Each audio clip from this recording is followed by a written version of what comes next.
Hello les amis, j'espère que vous allez bien. Pour cette nouvelle émission, j'aimerais que l'on s'interroge sur la signification d'un mot, le mot « lieu », et ce, en embrassant toute la singularité qui compose ce lieu auquel vous pensez, ce lieu auquel vous tenez, ce lieu qui dit des choses. Voilà un exercice tout aussi exigeant qu'enthousiasmant, auquel s'applique notre invité du jour, et qui s'apprête pour Glouglou à nous partager ce que le vin dit de lui. Son identité ? Guillaume Poutier, généreux capitaine d'équipe qui révèle depuis plus de 10 ans le caractère authentique d'un lieu nommé Carmes-Aubryon. Les Carmes-Aubryon, seule et unique propriété viticole, immatriculée 33 000 Bordeaux. Vous y trouverez là un poumon vert au cœur de la ville, plus précisément un clos, empli de vignes et d'arbres centenaires, au milieu desquels une lame de fer s'érige en protecteur, pour nous offrir, millésime après millésime, des photographies sincères, aux millions de pixels éclatants, qui nous rappellent ô combien le vin peut nous toucher, créer en nous des émotions. Comme s'il suffisait finalement que l'on pose un regard attentif sur un lieu pour en saisir son empreinte. C'est le regard attentif de cet homme qui nous intéresse, le regard de celui qui s'est vu décerner le titre de meilleur vigneron français de l'année 2023 par le Figaro. Meilleur vigneron de l'année 2023. Et oui, on est gâtés les amis. Alors dans cet entretien exclusif, Guillaume se met à table et nous partage sa rencontre déterminante avec le vin, son parcours et ses amours, le tout laissant entrevoir une certaine sensibilité, singulière elle aussi. Sensibilité qui fait de notre trublion du jour une personnalité tout aussi attachante qu'inspirante, vous verrez. Je m'appelle Peeves, j'aime profondément les gens passionnés. Nul doute que l'engagement de Guillaume saura vous maintenir éveillé. Allez, top générique.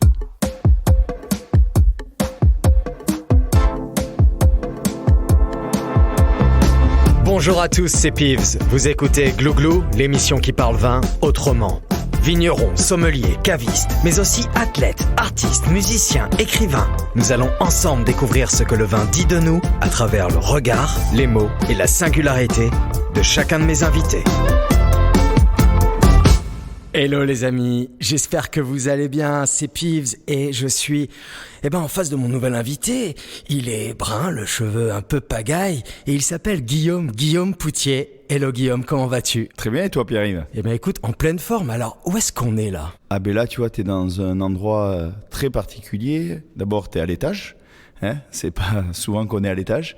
Et à l'étage en fait d'un endroit qu'on adore, puisque c'est l'endroit où on transforme nos raisins en vin, et donc c'est un cuvier. Et donc on est dans le cuvier du château des Carmes-Aubryon. Exactement, cette propriété, centre-ville de Bordeaux, à 2 pas de chez toi, si j'ai bien compris. Tout à fait. T'as dû mettre 2-3 minutes avant de venir, t'as pu te lever qu'à 7h30, alors que d'habitude, je pense que c'est beaucoup plus tôt. Tout à fait. Et voilà, parce que t'as un peu plus de route. Et c'est une chance, parce qu'on en parlera après, d'être centre-ville. Parce que, on aura un microclimat unique lié à la ville. Ouais, alors là, les amis, véritablement, le lieu est extraordinaire. Pouvoir enregistrer une émission Glouglou ici avec toi, Guillaume, c'est juste un pur kiff. Donc déjà, primo, un grand merci pour ta confiance. On sait que ton temps est un petit peu précieux. Et les amis, les Carmes-Aubryon, c'est peut-être la seule propriété qui est code postal 33 000 Bordeaux. C'est ça, la seule propriété de Bordeaux dans Bordeaux. Voilà. C'est en fin de compte un petit poumon vert, un cadre absolument incroyable. Bon, je vous mettrai tout ça en photo et puis vous connaissez la musique, je vous mettrai plein de descriptions, le lien de la propriété, tout ça, pour que vous puissiez venir découvrir à votre tour ce lieu unique. On est donc au premier étage d'un vaisseau, ça ressemble au Nautilus. En fait, c'est une création d'abord faite par pas par un architecte, mais par un designer, Philippe Starck. Et l'idée, ensemble, c'était avant tout de permettre aux gens de vivre bien ici, de se sentir bien, avec toutes les commodités, sécurité, facilité de vinification. Mais après qu'on ait cette table-là, sur laquelle on enregistre, cette table du partage, parce que je pense qu'on fait tous du vin, avant tout, pour qu'il soit partagé avec nos amis. Et si on peut donner un poil de plaisir et quelquefois de l'émotion, là, on a tout gagné. C'est gagné. Bon, tu connais un petit peu le format Glouglou. Je sais que tu es un des premiers auditeurs. Je vous en remercie. On aime bien commencer l'émission avec l'étiquette de l'invité, ce petit post-it qu'il y a sur notre front. Alors, le mic est à toi. Je vais te demander de te présenter. Donc, Guillaume Poutier. Alors, je viens tout juste d'avoir une cinquantaine d'années, donc quinquagénaire. Je rentre dans cette catégorie-là. Et je pense que c'est hyper intéressant lorsqu'on fait du vin parce que ça nous permet d'être à un âge où, tu vois, l'expérience quand même joue pour beaucoup. Surtout quand on a l'idée, chaque millésime, d'essayer de faire un grand vin. Donc on apprend beaucoup, on apprend à chaque millésime. Moi, je me dis toujours qu'il m'en reste 1-2 mois à faire. Et donc ça, c'est pas évident. Parce que, comme on dit, l'horloge tourne. Et donc, je suis pas bordelais. C'est pas quelque chose qui m'handicape, au contraire. Je suis toulousain, passionné de rugby. Donc, ça tombe bien. Parce que on est quand même de plus en plus à la lutte avec l'UBB, mais mon cœur va à Toulouse. Mais par contre, j'adore voir les matchs de l'UBB parce qu'en plus cette année, il y a une équipe de dingue. Et donc j'espère que la finale pourrait être peut-être un UBB Toulouse. Ça serait beau. Voilà, ça risque d'être chaud, mais ça peut le faire. Et ensuite, donc, moi j'ai commencé mes études... toujours dans ma ville natale à Toulouse. J'ai fait une école, on va dire, agricole et pas agronome. J'aime bien dire agricole parce que notre métier, on est agriculteur. Alors bien sûr qu'on devient viticulteur, mais on est agriculteur avant tout. Et on travaille un terroir. Alors moi je parlerai pas de terroir et on en parlera un peu plus tard, plutôt de lieu. Et j'expliquerai pourquoi. Pour transformer en fait ce que nous donne la nature, ce raisin, en vin. Et donc au cours de mon périple après l'école, donc j'ai eu la chance en fait de basculer sur en fait, on va dire une notion on va dire de rencontre en fait aux États-Unis avec des personnes qui m'ont permis de basculer dans le monde du vin. Alors quand je dis ça, ce sont des gens où j'étais pas du tout destiné personnellement à faire du vin. Pourquoi ? Parce que ma mère était assistante de direction, mon père directeur commercial, pas de parents du tout, de grands-parents dans le monde agricole. Et j'étais plutôt quelqu'un qui était destiné à faire du sport.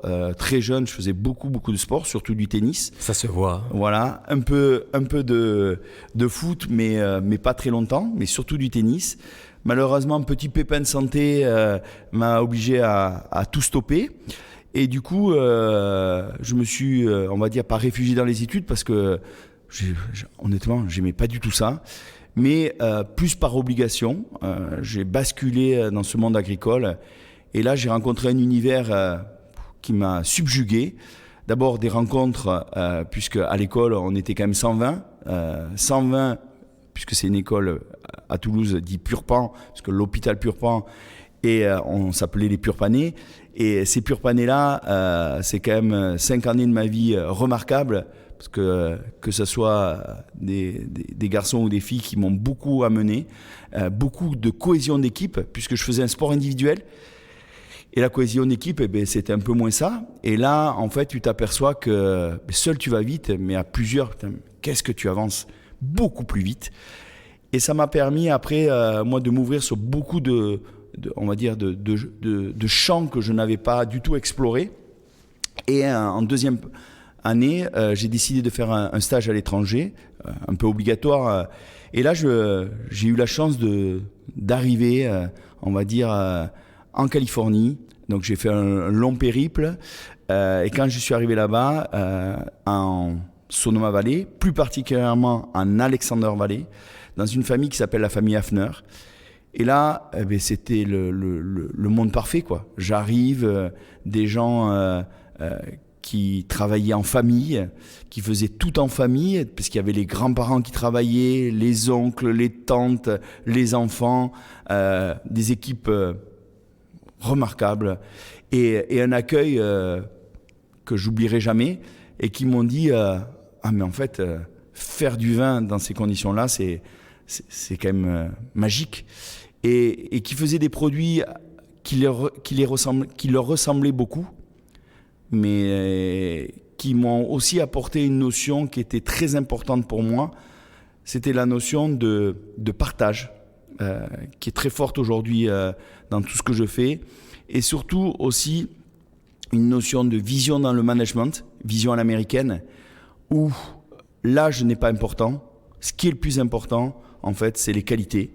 Et les qualités que proposent les individus, quels qu'ils soient, hommes, femmes ou autres, et qu'on se doit à tous les niveaux de travailler avec chacun des personnes de la filière, parce que pour faire un grand vin, ça part avant tout de la vigne, et le métier de vigneron est un métier très, très, très dur, puisqu'on le voit actuellement, là, le mois de novembre, on a pris 600 mètres sur la tête. Donc nous, quand on est dans nos bureaux ou quand on voyage ou quand on déguste, on est à l'abri. Et là, pendant un mois, les vignerons, je pense que... Ils y étaient au mail et ils ont pris la flotte. Ouais. Voilà. Et je peux te dire, c'est compliqué. Voilà, donc basculement à ce moment-là. Et quand je suis rentré, je me suis dit, je vais tout faire pour comprendre la filière.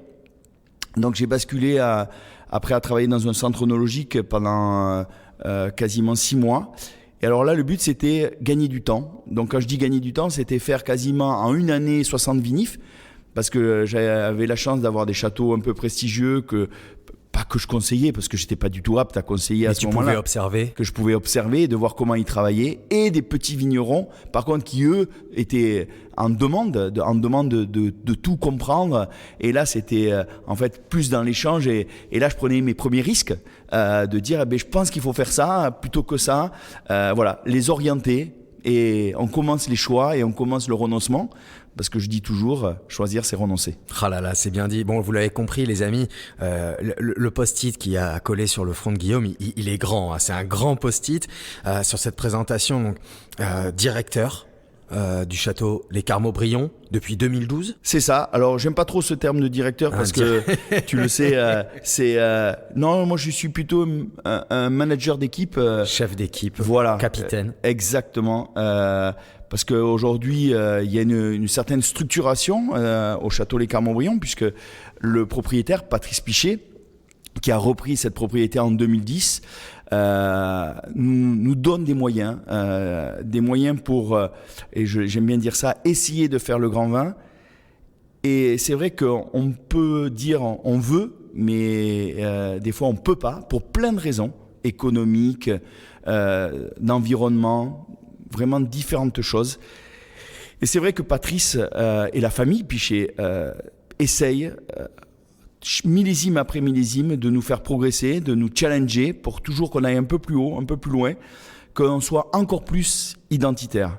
Je parle d'identité, je parlerai après de singularité, je parlerai de côté unique, pas pour l'être, mais parce que je pense qu'on se doit aujourd'hui à Bordeaux, et Bordeaux va dans la très belle direction, qui est de plus en plus le vin singulier, l'authenticité de son lieu. C'est très beau tout ça. Alors vous le savez, chère auditrice, chers auditeurs, chez Glouglou, on s'intéresse à cette dimension humaine, hein. On va essayer, au fur et à mesure de l'émission, Guillaume, d'en savoir plus sur toi. Donc vraiment sur cette dimension, qu'est-ce qu'il y a dans vos tripes, pour répondre à une question au terme de l'émission, qui sera la suivante: qu'est-ce que le vin dit de toi, mon cher Guillaume? Mais bon, là on est au tout début de l'émission. Tu as commencé un petit peu à évoquer justement le passé, tes racines. Ça tombe bien, c'est le prochain service jingle. My name is Glue. Glue, glue. Alors Guillaume, les racines. Moi j'ai une petite question qui me turlupine. J'aimerais savoir quels sont tes premiers souvenirs liés au vin. Tu nous as dit, issu d'une famille pas du milieu viticole du tout, ni agricole, agriculteur. Exactement. Alors, aussi loin que tu puisses remonter, quels sont ces premiers souvenirs ? Alors le premier verre de vin, je pense que j'ai bu, c'est là aussi un partage avec... quelqu'un malheureusement qui nous a quittés, nous, notre famille un peu trop tôt, mon papa, puisque malheureusement il est décédé, j'avais que 20 ans. Et c'était quand même quelqu'un qui était amateur de vin, mais pas amateur de grand vin, mais amateur de vin, puisque lui il buvait, je pense, quasiment tous les jours. Et donc il m'a fait découvrir plein de vins de la région de Toulouse, et on va dire, et du Languedoc aussi, de la grande région Languedoc-Roussillon. Et c'est vrai que... j'aimais bien goûter. Alors, les premières rencontres quand même avec le vin rouge ont été un peu dures, parce que c'est pas toujours évident. Donc on préfère plus les vins un peu plus sucrés. Moi, j'ai commencé un peu plus par ça. Mais vite, ça m'a un peu saturé. Et je suis vite passé au vin blanc, par contre, que j'adore. Parce que là, je pense qu'il y a vraiment une technicité d'abord pour les réaliser. Et surtout, il y a une trame que chaque vigneron peut amener à son cru. Et après, j'ai basculé, je pense, de plus en plus sur les vins rouges. Et une petite pépite que moi j'adore, c'est surtout les vins un peu plus vieux. Voilà, je suis amateur de vins vieux parce que je trouve que à travers un vin vieux, on voit tout ce qui s'est passé ou tout ce qui a pu se passer à travers les générations des vignerons qui ont marqué en fait le cru. Et ça, c'est quand même assez unique, cette histoire des vins en France, mais pas que. Mais déjà en France, c'est déjà pas mal. Ouais, le temps de vieillissement est en quelque sorte un scanner qui révèle du coup l'ADN du vin, de son identité. Est-ce que tu as peut-être du coup aux alentours de la vingtaine, un peu plus jeune, 15-16 ans. Et après arrive donc Purpan. Oui. Et là, j'imagine qu'il y a beaucoup de dégustations avec les copains, les copines. Alors, il y a des dégustations très diverses. Bien sûr, on faisait partie d'un club œnologique, donc ça, c'était top. En plus, on associait ça souvent avec des soirées, comme on disait, vin et fromage, parce qu'on avait un Purpanais qui était un grand fromager de la région de Toulouse. Mais surtout, il y avait aussi, il faut pas le cacher, aussi des alcools forts. Mais c'est vrai que moi, je me suis vite dirigé vers le vin, et donc après... visite de vignoble, virer dans les vignobles, travailler avec les copains sur le pourquoi du comment, nos envies, les qualités des uns et des autres. On avait même pensé dans notre mémoire et dans notre projet de fin d'études à réouvrir un vignoble à Toulouse, mais on s'est aperçu que là c'était plus que compliqué. Donc on a basculé sur autre chose. Mais c'était vraiment très intéressant de partir à la rencontre de ces vignerons au niveau de la région de Toulouse, avec ce cépage, la Négrette, qui est quand même un cépage d'une façon générale peu connu. C'est vrai. Voilà, mais qui est, je pense, qui a ses qualités. Alors, qui fait pas, on va dire, des très très grands vins de garde, mais par contre, qui, si elle est bien travaillée, entraîne un aromatique très spécifique. Alors, j'aimerais revenir un tout petit peu en arrière parce que j'ai lu pour préparer, parce qu'on essaye de préparer les émissions, hein, tout de même, on essaye d'être sérieux un petit peu. T'as essayé de lever une demi-heure plus tôt. Et j'ai lu, mon cher Guillaume, dans une récente interview, vous rendiez un bel hommage à votre maman. Oui. Je peux comprendre du coup que votre mère n'y est pas pour rien quand même dans la propulsion, dire mon fils, vas-y, va faire Purpan. Quel est voilà ce souvenir et quelle est l'empreinte maternelle dans ton parcours? En fait, j'expliquais tout à l'heure que j'ai fait Purpan, et c'est vrai que j'ai expliqué aussi que on va dire l'école et moi ça faisait pas deux, et c'est ma mère avec une prof de bio qui m'ont quasiment inscrite entre guillemets à l'école, on va dire à l'issue de mon plein gré. Et c'est vrai que j'ai été étonné d'être reçu parce que je pensais pas du tout pouvoir intégrer cette école-là. Et après, j'ai passé 5 années magiques. Mais c'est vrai que je dois beaucoup à ma maman parce que au tout départ, je voulais j'avais postulé pour être laborantin. Donc tu vois, très loin de moi le vin. Là, on parle de préparateur physique, chimie. Exactement. Je voulais faire des booms, tu vois, dans les labos. Et c'est vrai que ça n'avait rien à voir avec ce que je fais aujourd'hui, mais parce que je pense qu'à 17, 18 ans, on ne sait pas tout à fait ce qu'on veut faire.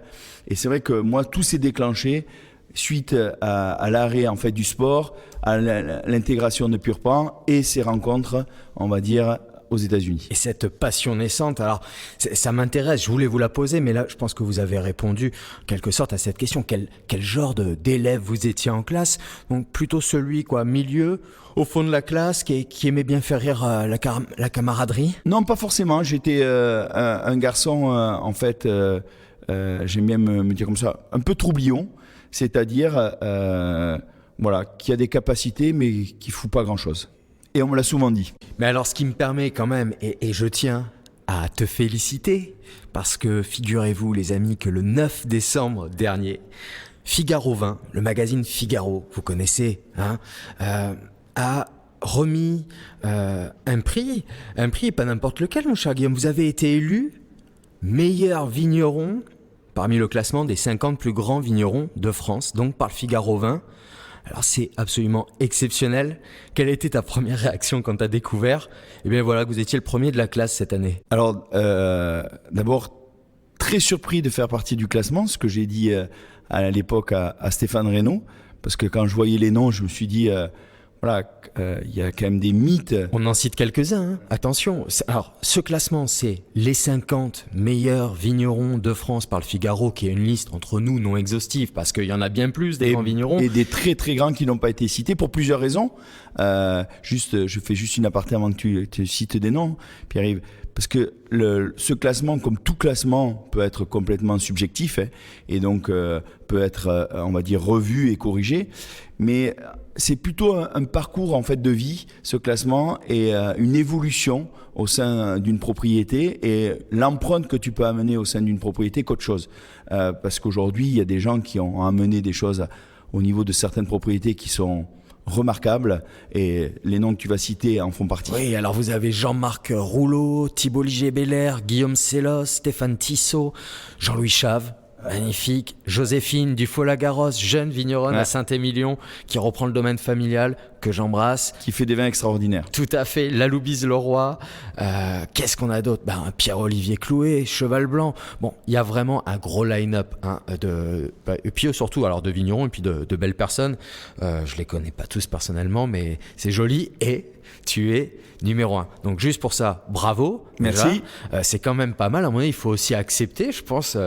Oui, j'accepte ça avec plaisir, ne t'inquiète pas. Et pour tes équipes. Parce que tu disais, quand tu es capitaine, ça vient récompenser un énorme boulot fait, mais par une somme d'individualité au service d'un collectif. Le but, c'est pour moi, ce capitaine doit juste donner le cap, mais pas plus. C'est-à-dire laisser beaucoup de liberté pour aller d'un point A à un point B, dans une notion qui est toujours pour moi la même, la notion du détail. On travaille que sur des détails aujourd'hui lorsqu'on essaye de faire un grand vin. Et c'est cette somme de détails qui permet de tendre vers une notion que j'aime beaucoup, parce qu'elle n'est jamais atteignable, qui est la perfection.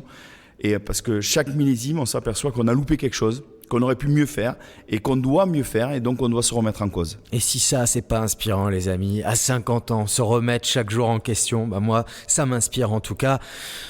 Il est l'heure de parler terroir. Jingle.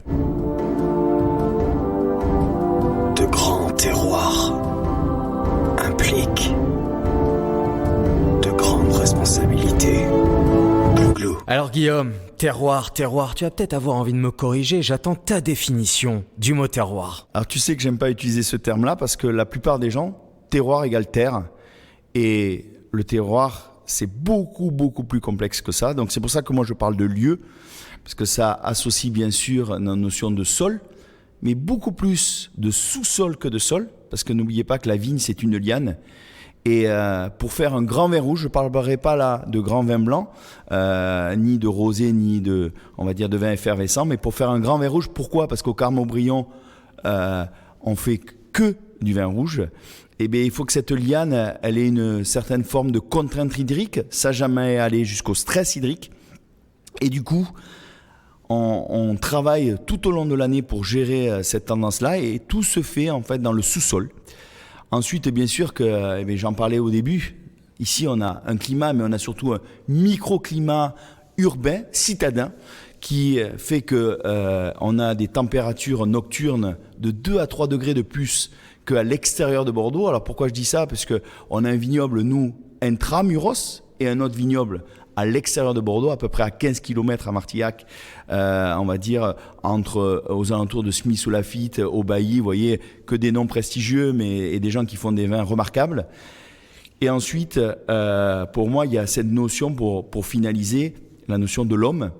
Alors quand je dis l'homme, et là on revient au capitaine, voilà, c'est juste driver en fait tous les données avec ce qu'on va planter sur ce sol. Quel cépage, quelle densité, qu'est-ce qu'on veut amener, quelle réflexion on a aujourd'hui, parce qu'il ne faut pas oublier une chose, si aujourd'hui l'équipe peut faire des grands vins, c'est aussi parce qu'il y a 80 ans, parce qu'on a une moyenne d'âge ici de très très vieux cèpes, ont planté du Cabernet Franc. Alors même, je dirais même du boucher, puisque on peut même parler de boucher chez nous.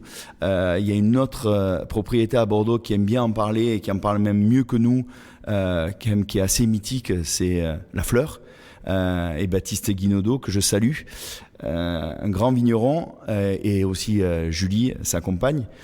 Du coup, ce Cabernet Franc ici s'épanouit comme jamais parce que on est dans la grande région, par exemple, là où on se trouve des Graves, et une particule un peu plus communale, qu'on va dire Pessac-Léognan, et là vous êtes sur ici où on se trouve vraiment Pessac, et Pessac c'est normalement des Graves plus profondes, et là on a quelque chose qui surgit de nulle part, mais on a une veine argileuse, et en plus elle est calcaire.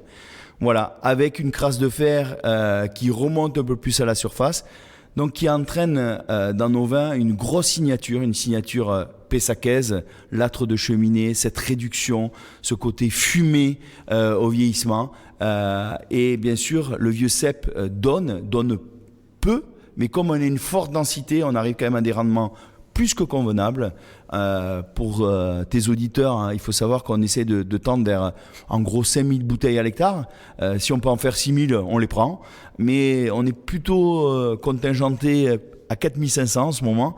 Et surtout, il faut anticiper une chose qui est l'avenir sur notre lieu, qui est le réchauffement climatique. Comme on dit maintenant en anglais, le global warming. Et ça, c'est très important parce que on doit préparer notre lieu aux futures générations à continuer à faire du vin. On parle beaucoup d'autres cépages, de cépages résistants, adaptés à beaucoup de choses. Moi, j'y crois pas énormément, parce que je pense qu'on a tellement à travailler déjà en amont sur des notions personnelles on va dire de charge déjà, des notions en fait de protéger nos raisins, comme le font déjà beaucoup de gens dans le sud. On pourra peut-être même parler après d'ombrage, de paillage, en fait de raisonnement pour que la plante limite sa contrainte hydrique au maximum et arrive à faire mûrir un raisin de qualité et arrive à trouver le parfait équilibre. Et Dieu sait, les amis, qu'ici les raisins sont franchement de qualité. Alors c'est pas pour rien que j'ai souhaité contacter Guillaume pour ce petit entretien, pour tourner cette émission. Les Carmes, ça fait partie de mes gros coups de cœur de ces dernières années. C'est un projet que j'ai la chance de suivre le plus près possible, goûter chaque année tes premiers jus, et puis après les vins bien sûr, avec quelques années de bouteilles. Et voilà, alors j'ai été aussi bien marqué par ce lieu, c'est 6 hectares, hein, ce petit poumon vert, c'est 6 hectares. On aperçoit les maisons qui entourent le vignoble. Voilà, c'est assez extraordinaire. Et donc, il y a une vraie identité, un respect du lieu. Et ce que j'ai toujours aimé, donc je te remercie ici, face à face, entre nous, ça a été toujours de me laisser percevoir en tout cas tes remises en question, celles que tu as avec l'équipe, qui sont tellement stimulantes, de voir quelles ont été les problématiques pour s'adapter à l'année, respecter donc le lieu, respecter le millésime, et je pense que ça se ressent, les amis, dans le verre. Donc si jamais vous croisez une bouteille de Carmes Aubryon, que vous avez envie de faire confiance au beau projet des Carmes et d'en mettre un petit peu en cave, vous devriez vous régaler. Alors terroir, j'ai envie de t'entendre au-delà de ce petit clos, sur les terroirs, toi qui t'ont marqué. Alors moi j'ai 2 souvenirs vraiment très très forts. Le premier, il faut savoir que bien sûr que Bordeaux a des terroirs exceptionnels, mais l'environnement est relativement plat. Et c'est vrai que dès qu'on prend de la hauteur, dans d'autres régions, puisque dans mon parcours j'ai travaillé dans d'autres régions. Notamment à Tain-l'Hermitage, pour la maison Chapoutier. Exactement. Et c'est vrai que quand on commence à prendre de la hauteur, et on a eu la chance avec ma famille d'habiter pendant quelques temps en haut de la colline Les Granites, donc à Saint-Joseph, où là il y avait cette colline remarquable avec cette odeur quasiment en permanence l'été de la pluie sur ce granit chaud et cette vue imprenable, et là on se rend compte que pour travailler on va dire le cépage qui est là uniquement de la Syrah, on on s'aperçoit que c'est très très dur parce que les pentes sont vertigineuses. On peut aller jusqu'à 35% de pente. Donc les gens travaillent des fois attachés. Peu d'instruments mécanisés peuvent passer. Donc là, on utilise souvent, voire très souvent, la pioche. Donc là, on revient au métier, on va dire, primaire du vigneron. C'est entretenir lui-même à la force de ses bras et de ses jambes un lieu. Et là, moi, je dis bravo. Et le deuxième endroit qui m'a subjugué, c'est en fait au tout début, lorsque je suis arrivé à Bordeaux. Et là, j'étais allé voir et je faisais des fosses pour découvrir les différents types de lieux d'une propriété. Et là, d'avoir en fait ces profondeurs de graves, mais sur des mètres et des mètres et des mètres, dans lequel en fait on allait planter le cépage, pour moi qui est un des cépages rois de Bordeaux, qui est le Cabernet Sauvignon. J'ai trouvé ça assez amusant parce que je ne savais pas comment cette vigne au milieu de cailloux pouvait s'insérer, exactement, prendre racine. Et surtout après exister et donner ses jus à terme, ses raisins bien sûr avant, mais ses jus à terme aussi qualitatifs. Et ça m'a intrigué au départ et après ça m'a subjugué. Tu as le nom du domaine peut-être à nous partager ? Oui, parce que c'est un grand domaine, c'était à Léoville-Lascaz. Ah, magnifique. Lascaz, Saint-Julien, les amis. Là aussi, la route vole des tours et tremper ses lèvres dans un verre de Léoville-Lascaz. Je crois que c'est De Funès qui avait fait l'expérience avec un 61 dans un film. Il paraît. Bon, allez, on vous en dit pas plus. Place à la consommation. La consommation. On va essayer de mesurer le pourcentage de gamma GT qu'il y a dans votre sang, mon cher Guillaume. C'est parti, let's go. Glouglou, le podcast à écouter sans modération. Gamma GT, Guillaume, on va parler consommation. Alors, tu le sais, chez Glouglou, voilà, il y a cette tradition. Je veux savoir ta fréquence de consommation Glouglou de 1 à 7 jours, semaine. Qu'en est-elle ? Alors, régulièrement, je fais des analyses et c'est souvent très catastrophique, donc, parce que le taux de gamma GT est un peu trop élevé. Alors, pour plusieurs raisons. D'abord, lié à mon métier où j'aime bien être quand même relativement proche de ce que l'on fait, donc on goûte les vins relativement régulièrement, mais là, on consomme peu, puisqu'on recrache beaucoup. Et moi, j'ai calqué quelque part aussi ma communication et le transfert de mon savoir à travers pas mal de rendez-vous, on va dire déjeuner, dîner, de partage. Et c'est vrai que donc du coup, au niveau, on va dire purement professionnel, j'ai quasiment 120 à 140 repas déjeuner ou dîner par an. Donc tu vois déjà. Chapeau maestro, parce que vous le verrez en photo, hein, notre ami Guillaume. Vous tenez une ligne remarquable. Ah ben c'est la liposuction si tu veux là. On est obligé là. Donc 120 à 140 à repas. 140 repas. Voilà, avec les déplacements. Et après, régulièrement, là avec ma moitié, et plus elle même peut-être que moi, mais on essaie de se faire un petit verre régulier quasiment tous les jours. Voilà, c'est juste le plaisir. Voilà, le plaisir après une journée, de discuter, d'échanger, et aussi de relativiser. Parce que j'ai la chance d'avoir une moitié qui m'aide beaucoup à relativiser énormément lorsque je doute sur beaucoup de points, parce que quelque part, lorsqu'on fait du vin, on doute et on se pose beaucoup de questions. Et c'est vrai qu'elle, comme je dis, elle me remet très souvent dans l'axe et dans le bon axe, et je lui dois beaucoup. C'est beau ça. Et donc à la maison, on ouvre une petite bouteille de vin le soir, on trempe ses lèvres dans un verre, ce qui signifie qu'il y a peut-être une cave à la maison ? Oui, une belle cave. Je pense que je dois avoir à peu près peut-être, on va dire, aux alentours de 2000-2500 bouteilles. Donc ça commence à faire un peu partout. Bien sûr, beaucoup de Bordeaux, mais aussi beaucoup de vins d'ailleurs. Pourquoi ? Pour toujours me permettre de voir à quel niveau on en est, de partager, d'échanger, et de voir que Bordeaux, rapport qualité-prix quand même, c'est impressionnant. Ah ça, c'est plus qu'exceptionnel. Exactement. Et bien sûr qu'il y a des grands vins partout, et je dis bravo à tous les vignerons qui font ces vins-là. mais je connais aussi pas mal de Bordelais qui font des vins qui eux-mêmes disent des petits vins, mais moi je dirais jamais que c'est petit parce que ils le disent par rapport à un prix, pas par rapport à la qualité.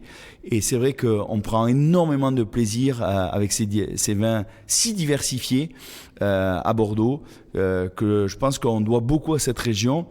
Et surtout, ce que je voulais dire aussi, et profiter de cette émission pour le dire, c'est que Bordeaux est en train de se réinventer.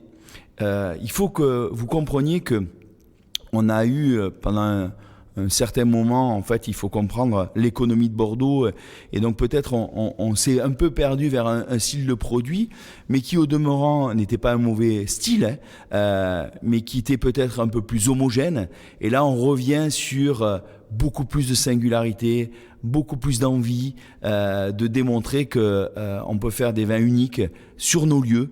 Et surtout, je pense qu'on repart d'un principe qui est très fort, c'est la buvabilité des vins jeunes. Et un grand Bordeaux ne devient pas grand, il naît grand. Donc on peut le boire aussi bien jeune que vieux. Et ça, je veux vraiment insister là-dessus, parce qu'aujourd'hui, c'est un message que, pas que moi, mais que beaucoup de vignerons essayent de faire passer, que bien sûr qu'il y a d'autres vins, les bourguignons, les rhodaniens, les grands vins de Loire sont dans ce registre-là, mais Bordeaux aussi, et on n'est pas en reste. Retenez bien ça, retenez bien ces mots, les amis, qui me font chaud au cœur, parce qu'effectivement, j'ai un attachement particulier à cette région bordelaise, que j'aime profondément, et je pense pas l'aimer à tort ou pour de mauvaises raisons, justement. Je trouve ce qui s'y passe depuis plus de 10 ans est juste très stimulant. Une vraie révolution. Une vraie révolution. Et souvent, c'est vrai qu'on peut entendre des fois des gens avoir certaines réserves sur cette région viticole, qui est quand même, rappelons-le, c'est 117 500 hectares de vignes, c'est 6 000 familles. C'est immense, quoi. C'est vraiment... c'est grand. Et beaucoup de personnes pouvaient dire, tiens, tantôt un Bordeaux... uniforme, tu parlais d'homogénéité. Je crois, enfin moi c'est pas la carte postale que je vois au quotidien. Et là je me dis, allons-y les amis, retronçons-nous les manches, parce qu'aujourd'hui c'est l'hétérogénéité. Et donc il faut se mettre au boulot. Et là on va découvrir les singularités de chaque lieu et prendre du plaisir, renouer avec de nouvelles émotions et avec un passé historique juste grandiose, parce qu'il y a une sacrée grande histoire ici à Bordeaux, mais comme partout ailleurs d'ailleurs. Mais tout de même, Bordeaux n'a peut-être pas été ce grand Bordeaux pour rien. Tu as entièrement raison sur une chose, c'est que aujourd'hui, je pense que toutes les générations confondues, pas que les nouveaux, on va dire, winemakers qui font le vin sont dans ce registre-là. Non, je pense que toutes les générations confondues se remettent en cause et surtout vont vers quelque chose que je pense qui est important, c'est cette buvabilité sans perdre l'ADN de Bordeaux, qui est la garde. C'est-à-dire qu'un grand vin se garde à Bordeaux. Alors 20 ans, 30 ans, 40 ans, 50 ans, bon après, suivant les conditions qu'on a chez soi ou autre. Non, c'est surtout pour moi la notion forte qu'on essaye aujourd'hui d'amener aux consommateurs, de dire buvez Bordeaux, pas que parce qu'il y a plein d'autres vins, mais Bordeaux peut faire partie complètement de la gamme, puisque tu me disais gamme AGT, on va dire hebdomadaire de consommation sans problème. Eh oui les amis, allons-y. Alors, une dernière petite question, peut-être indiscrète, par rapport à votre consommation, mon cher Guillaume. Quel est votre dernier achat ? C'est quoi les dernières bouteilles qui ont intégré cette jolie cave ? Alors, les derniers achats, donc j'ai une chance, c'est que depuis très jeune, je me suis, on va dire, procuré des bouteilles sous forme d'allocation. Donc différentes allocations un peu partout en France et ailleurs. Et maintenant, j'essaye aussi de continuer en fait d'acquérir ces bouteilles-là. Donc les dernières qui viennent d'arriver là, très simple, c'est une allocation en fait, on va dire bourguignonne de la famille Boisson. Donc c'est Pierre Boisson. Et donc là, je viens d'intégrer en fait 6 bouteilles remarquables de Meursault, parce que je suis depuis 5-6 ans cette personne et que je trouve qu'il fait des vins remarquables. Eh bien, on vous remercie. C'est sûrement une bonne transition pour parler de tes coups de foudre. Les coups de foudre, qu'est-ce que c'est ? C'est les coups de cœur, c'est le cœur qui bat, c'est l'émotion, c'est le palpite, c'est maintenant. Glou-glou, pour l'amour du goût. Alors, tes coups de foudre, Guillaume, j'ai envie de t'entendre sur cette bouteille, peut-être, cette bouteille immortelle. ce souvenir indélébile? Alors moi j'en ai deux. Une très très récente et une qui date d'il y a 7-8 ans. Donc celle qui date de 7-8 ans, c'est une bouteille rhodanienne, une bouteille de l'Ermitage, une bouteille en fait faite, puisque tu as cité ce vigneron tout à l'heure, fait par Jean-Louis Chave, qui fait en fait sa cuvée, on va dire classique, mais qui fait, on va dire aussi une cuvée hors norme, qui est la cuvée Catelin. Et j'ai eu la chance, parce que c'est une cuvée rare, de goûter sur un millésime qui est pour moi, peut-être au niveau du Rhône, un millésime immense, qui est 1991. Donc je dirais Catelin 91. Et là, cette bouteille, elle a tout. Elle a en fait la maturité de son âge, mais surtout elle a la complexité à la fois aromatique, mais de texture et de structure. Et après, elle te fait voyager. Et elle bouge en permanence parce qu'elle change de pays, on va dire quasiment à chaque minute. Et ça, c'est unique. Et après, la dernière qui m'a transporté, c'est tout récent. C'est qu'au cours en fait, d'une soirée, on a ouvert ici à la propriété en 1917. Donc un millésime qui a plus de 100 ans, qui avait toute sa fraîcheur, toute sa jeunesse, qui était un millésime de guerre, donc avec toute l'émotion, parce que des gens, pendant la guerre, ont continué à couper ces raisins et à les transformer, les mettre dans cette bouteille et pouvoir les goûter plus de 100 ans après, avec, on va dire, la place de Bordeaux. J'ai trouvé ça assez fabuleux, surtout qu'il y avait une énergie et tout un symbole remarquable.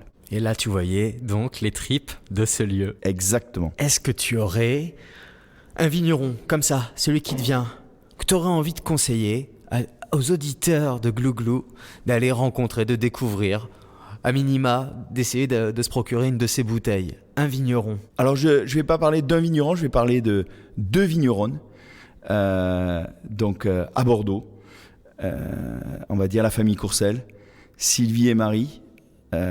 C'est des gens remarquables pour plein de raisons. D'abord, 2 pure panaises, donc c'est assez intéressant de le signaler, puisque c'est 2 sœurs qui ont fait la même école, et une qui s'occupe du commerce, une qui s'occupe de la technique, qui travaillent ensemble, mais qui ont une énergie de malade, et qui font des vins qui sont en permanence dans le côté qualitatif du produit, et qui créent. Et pourquoi je dis qui créent, c'est qu'elles sont toujours à la recherche de l'association de leurs vins avec des mets, qui sont toujours dans l'association en fait de nouvelles idées. Voilà, là pour les fêtes elles font des box parce qu'elles se disent que leur consommateur va être en demande de ça, et elles créent des vins sur la soif, mais elles créent des vins aussi en élevage. Elles créent beaucoup de choses diverses et variées. Je leur dis qu'une chose: chapeau, mesdames. Bravo. Alors, ces 2 sœurs, on les retrouve au château Thieullet? Bien sûr. Bon, eh ben, vous aurez tout ça en description. Allez, place à la dégustation à l'aveugle avec le maestro, parce que je sais que tu aimes cet exercice, mais aujourd'hui, c'est toi qu'on va tester. Blind Tasting. Bon, les amis, voilà, j'ai en face de moi Guillaume Poutier, capitaine des Carmes-Aubryon à Bordeaux, et place maintenant à la dégustation à l'aveugle, mon cher Guillaume. Alors, je t'ai servi un verre de vin, à toi de nous en parler. Alors d'abord, tu m'as servi un verre de vin blanc. Cet exercice est toujours très difficile, mais très intéressant, parce qu'il fait appel on va dire, à beaucoup de choses, à tous nos sens, et surtout à tous nos sens et à notre expérience. Donc tout d'abord, merci, parce que c'est, je pense, une très très belle bouteille. J'adore d'abord le parfum de ce vin, c'est-à-dire un parfum très pur, très cristallin, un équilibre, on va dire, quasi parfait, parce que rien ne dépasse, une intégration de l'élevage complètement maîtrisée, avec des notions pour moi d'une fraîcheur qui me font dire qu'on est d'abord français. Ensuite, j'ai la sensation qu'on remonte vers le nord de la France. Donc c'est là où maintenant mon cœur balance, parce que là, dans ce que je sens, ce que je ressens en termes, en fait de fleurs blanches ou autre. Je peux aller soit vers une notion un peu plus bourguignonne ou soit vers et donc avec du chardonnay, soit avec une notion un peu plus de la vallée de la Loire avec pour moi du chenin là, pas de sauvignon.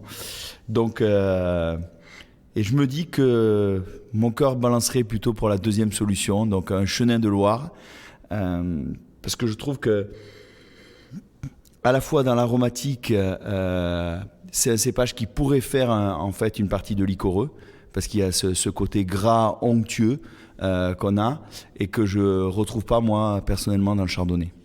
Eh bien, écoute, mon Guillaume, déjà, je vais t'accorder quelques points. On est en France, on est bien sur un vin blanc. Bon, ça, c'est cadeau.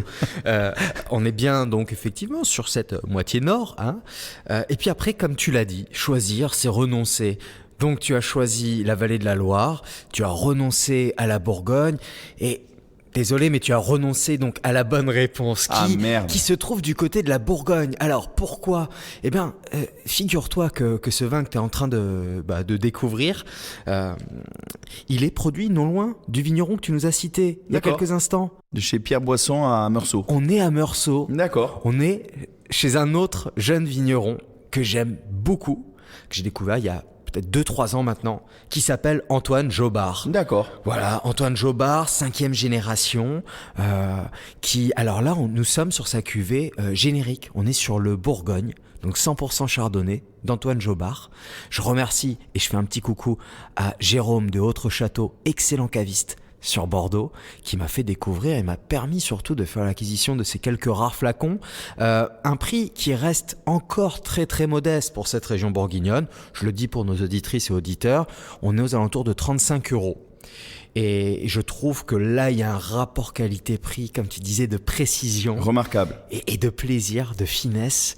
Je suis ravi que tu trouves ça en tout cas remarquable. Donc on est dans la Côte de Beaune, voilà, à Meursault, chez Antoine Jobard. Je suis ravi que ça te plaise. Et en plus, le vin commence à prendre de la température et on s'aperçoit qu'il y a un développé, une texture, une structure qui sont d'une précision redoutable. Donc bravo. Ouais, bravo Antoine Jobard, parce que ça sent sacrément bon. On parlait voilà de ces fruits un peu à chair blanc, cette note citronnée. Je trouve il y a un peu de sésame qui apporte de la gourmandise. C'est très cristallin. Tu le disais très bien. Je vais pas en rajouter davantage. Peut-être si on avait envie de passer à table, là, Guillaume, qu'est-ce qu'on mettrait là-dessus ? Alors personnellement, je mettrais bien, tu vois, un petit bar en sauce, sauce blanche, un peu épicée, poivrée, poivre blanc. Tu vois, apporter du peps. Exactement. Et je pense quelque part légumes vapeur, sans rien. Tu vois, juste pour redonner en fait de l'appétence à la bouche et garder en fait toute la salinité du vin qui est assez remarquable. Et ben voilà une bonne recette. Et c'est maintenant l'heure justement de la recette magique, ça tombe bien. Alors la recette magique, Guillaume, qu'est-ce que c'est ? C'est ce moment imaginaire où là tu vas même pouvoir fermer les yeux et tu as surtout une carte blanche. Alors une carte blanche qui va te permettre d'exaucer 5 choix, à commencer par le vin que tu rêverais de déguster ou dans lequel tu rêverais de te replonger. Tu vas pouvoir choisir le vinyle, l'artiste, ton artiste préféré, certainement, j'espère, on veut savoir et connaître aussi tes goûts musicaux dans Glouglou, un plat, un lieu et puis, bien entendu, la personne de ton choix pour accompagner ce moment divin. On t'écoute. Alors très simple, je partirai déjà avec ma moitié en tête à tête et je l'amènerai au bord de l'eau. Pourquoi ? Parce que je trouve qu'on a la chance d'être quasiment à 1 heure en fait, de l'eau ici et de l'océan.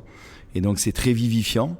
Je prendrai une bouteille, on va dire, d'un vin plutôt blanc, personnellement.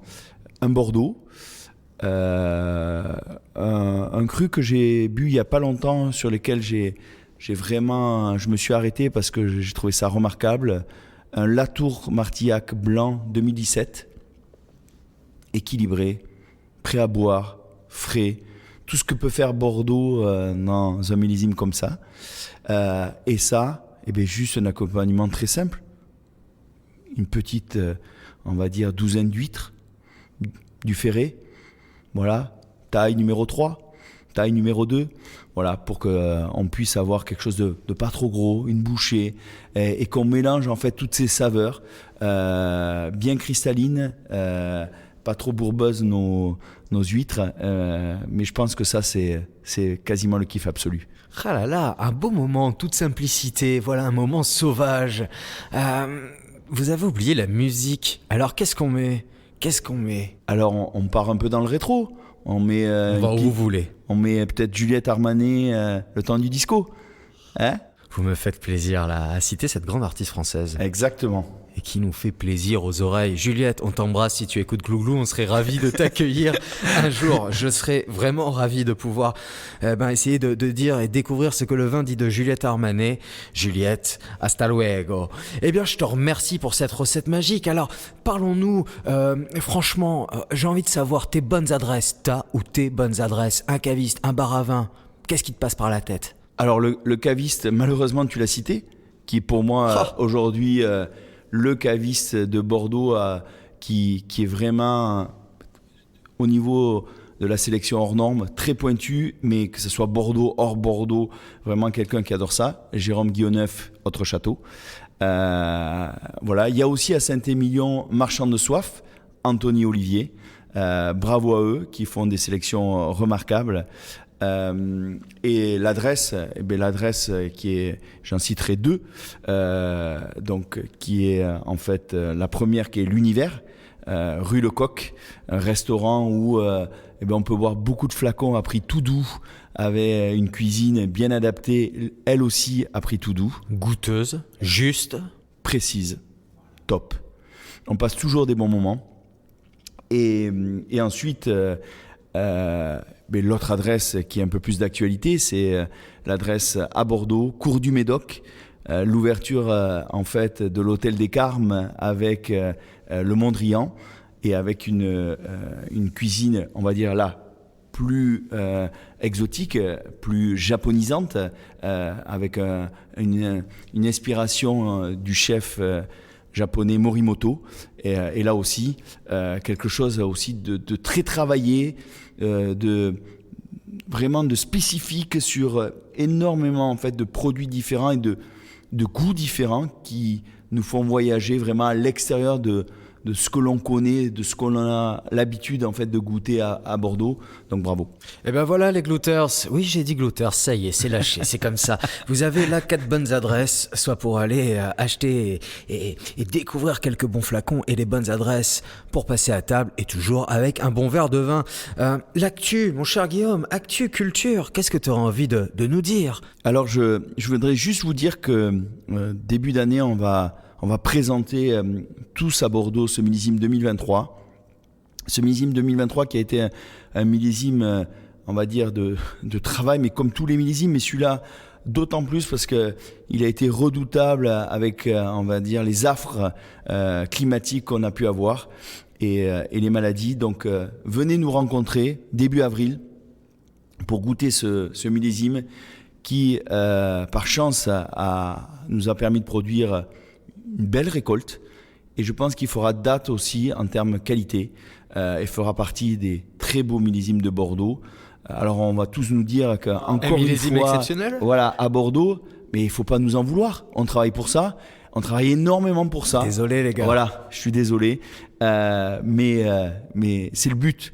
Vigneron, on fait du vin et on essaie de faire le meilleur possible. Je te remercie Guillaume, mais moi il me tarde, je me languis de le découvrir ce 2023 parce qu'on a lu tout un tas de choses déjà, alors même qu'on l'a pas encore goûté, ce que je trouve assez aberrant, une fois de plus, enfin bon, ça ne regarde que moi les amis, mais mince, restons tempérés, il y en a marre de ce manque de tempérance. On sent qu'on est tous pressés de dire le mot, le côté un peu acerbe de cette société. Prenez le temps, soyons curieux. Venons à Bordeaux découvrir ce millésime. Et juste, a priori, on va pas s'empoisonner, qu'on le trouve abouti, moins abouti. Bon. Il est toujours en comparaison, et moi je dis toujours, chaque millésime, c'est un millésime, on va dire, qui a ses singularités, mais surtout pour moi, ce qui est le plus important, c'est que l'équipe et les équipes des châteaux travaillent pour donner le meilleur d'elles-mêmes. Et aujourd'hui, la technicité bordelaise est tellement importante et nos choix et nos concessions sont tellement importants par rapport à une vendange que bien sûr, on va plus faire de mauvais vins, mais par contre, on va donner vraiment les atouts à chaque millésime pour qu'il soit vraiment très différent et qu'il puisse faire partie d'une gamme, de votre gamme et de votre cave. Eh bien, on vous remercie, mon cher Guillaume, pour ces mots. Et voici l'instant fatidique.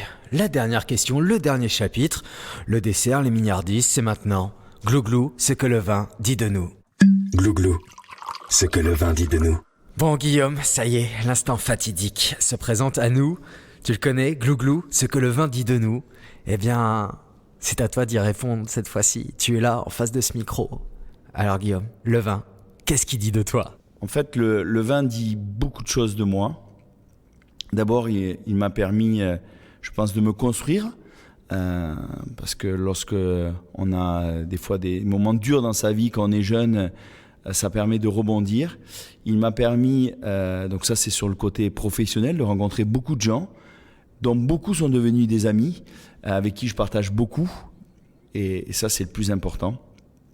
Et après, il permet aussi de voir les choses différemment. Quand je dis différemment, c'est-à-dire qu'aujourd'hui on parle beaucoup de choses qui sont tellement pas horribles, mais on parle que de nouvelles négatives à tous les niveaux. Le monde, les guerres, le pouvoir d'achat, l'inflation, tout. Que des fois, ça nous permet, nous, de nous isoler un peu dans notre bulle. Un refuge. Exactement.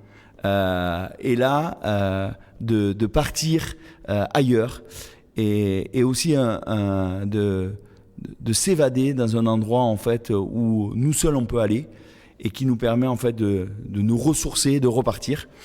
Et ça c'est, là je le redis, du côté professionnel, et du coup je le fais là un peu de la même façon du côté personnel, partir avec sa moitié, gravir en fait des montagnes et se retrouver dans des endroits un peu insolites, refuge ou pas, mais pourquoi pas, et se dépasser.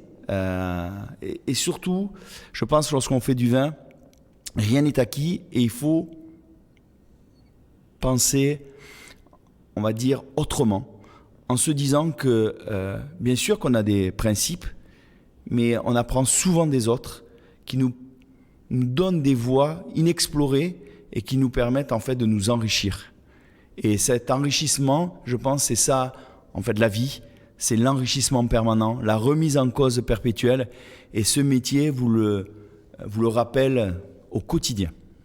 Tes mots m'inspirent un morceau d'un artiste que j'aime beaucoup, que tu connais forcément, Julien Doré, qui a écrit une très belle chanson, Sublime et silence. Voilà, son titre parle par lui-même, mais tes mots m'évoquent ce morceau spécifiquement. Chère auditrice, auditeur, allez-y, écoutez Sublime et silence de Julien Doré, et puis régalez-vous avec les vins de Guillaume. On peut venir te rencontrer ici, au Carme, on peut venir découvrir ce lieu, ce parc magnifique, parce qu'on n'en parle pas souvent, mais les arbres, c'est beau, et il faut les vénérer. Merci infiniment pour ce moment, Guillaume. Je suis super content qu'on ait passé cet instant en tête-à-tête et qu'on puisse très, très bientôt le partager et te retrouver, et t'écouter, voilà, d'avoir capté ce moment. Et d'ailleurs, peut-être ça sera la dernière question. Qui aimerais-tu voir, ou du moins entendre, sur Glou-glou? À qui t'aimerais passer le relais?